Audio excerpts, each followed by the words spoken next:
Hello, Paul Hamilton here for iPad Monthly. Look, we're going to have a look at a website today. I know a lot of schools find it difficult to deploy apps and are quite restricted in the number that they can do. So there's a lot of great websites that we can kind of build in that are related directly to the curriculum, and we can actually start to build in.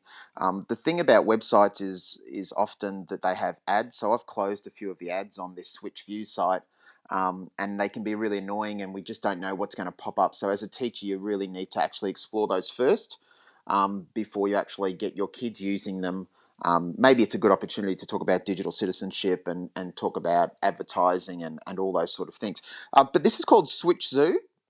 And basically, there's an app for this as well, but I thought I'd show you the web version because it works okay. And we can do a couple of things. So it's basically fits in beautifully with kind of adaptations and the different things that we can do with adaptations. And basically, it's got the heads, different heads there. So if I actually touch on a head there, it actually changes the head of the zebra. And then if I went to tails, for example, I could actually build in. And so you might think, hey, this is a little bit silly, Paul. What are we actually doing here? But if you actually get your kids to think about strengths and weaknesses of different species and that sort of thing first, you can actually start to explore what would actually happen when you actually change some of those things there. And you can see it kind of just blends in a little bit. And what you actually can do there after you've done it, I've got to change that tail, I'm sorry, it just doesn't fit. Let's go a little bit more like a lemur tail, that's fine. Or red squirrel, I think it is there. And what we can actually do there is we could actually hold our finger down there and save that image.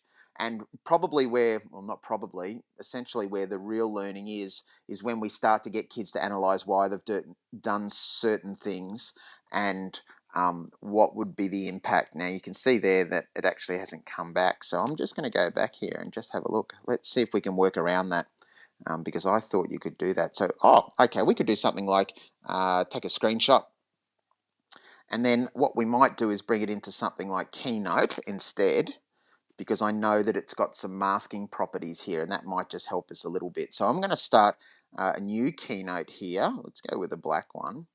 And I'll just get rid of the text boxes. And yes, I could actually go and crop that image, but what I'll actually do is I'll bring in the image and just show you the masking. So there's that there. I'm going to make that a little bit smaller, so I'll just drag that in. And what you can do is if you double click, it gives you what you call a masking element. So I can actually kind of move just the bit that I want in. Let's go with that bit there. And then I can also bring in these things as well. And it just saves me going in and cropping the image and actually keeping the actual image. So when I've done there, you can actually see that that's done pretty well. So what we can actually do is start to do some modification of images basically within Keynote itself, which a lot of people don't know about. And then obviously we need to start doing things like bringing in some shapes, actually identifying different things here. So I might bring in an arrow.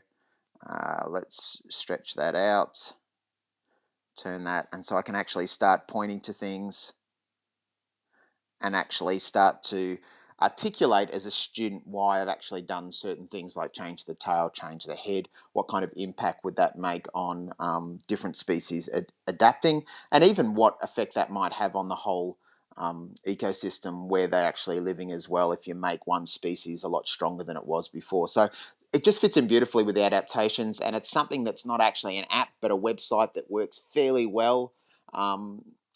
And something that you might find useful in your class. Paul Hamilton here for iPad Monthly, signing off.